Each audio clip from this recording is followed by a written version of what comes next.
Recording by Cori Samuel. Black Beauty, His Grooms and Companions, The Autobiography of a Horse. Translated from the original equine by Anna Sewell. Part 1, Chapter 1, My Early Home. The first place that I can well remember was a large pleasant meadow with a pond of clear water in it. Some shady trees leaned over it, and rushes and water lilies grew at the deep end. Over the hedge on one side we looked into a ploughed field, and on the other we looked over a gate at our master's house, which stood by the roadside.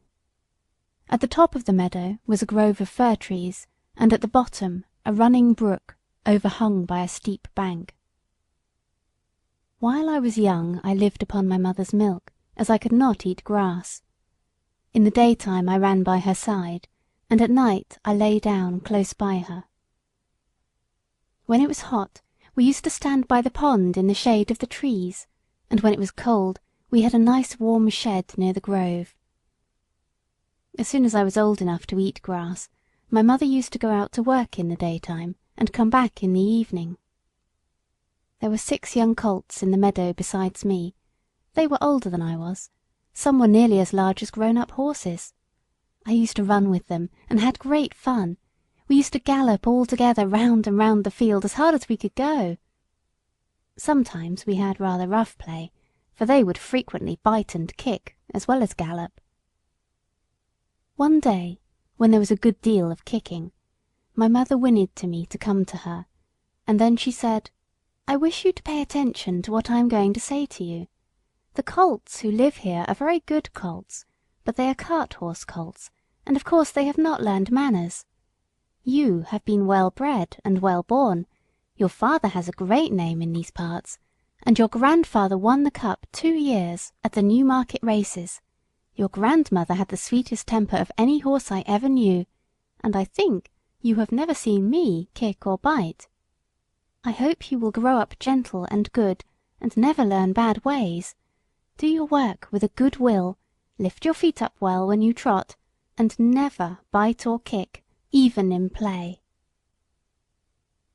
I have never forgotten my mother's advice. I knew she was a wise old horse, and our master thought a great deal of her.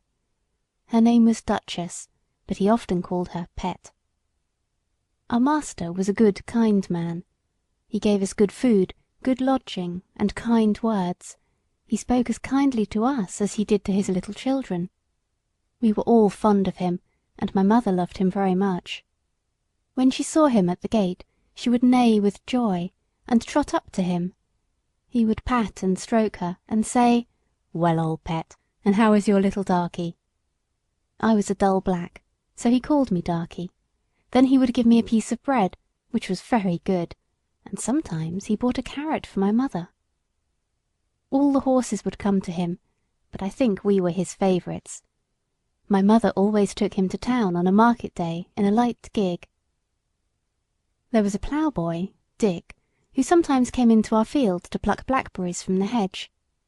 When he had eaten all he wanted, he would have what he called fun with the colts, throwing stones and sticks at them to make them gallop. We did not much mind him, for we could gallop off, but sometimes a stone would hit and hurt us. One day he was at this game, and did not know that the master was in the next field, but he was there, watching what was going on. Over the hedge he jumped in a snap, and catching Dick by the arm, he gave him such a box on the ear as made him roar with the pain and surprise. As soon as we saw the master, we trotted up nearer to see what went on. "Bad boy," he said, "bad boy to chase the colts. This is not the first time, nor the second, but it shall be the last. There, take your money and go home. I shall not want you on my farm again." So we never saw Dick any more. Old Daniel, the man who looked after the horses, was just as gentle as our master, so we were well off.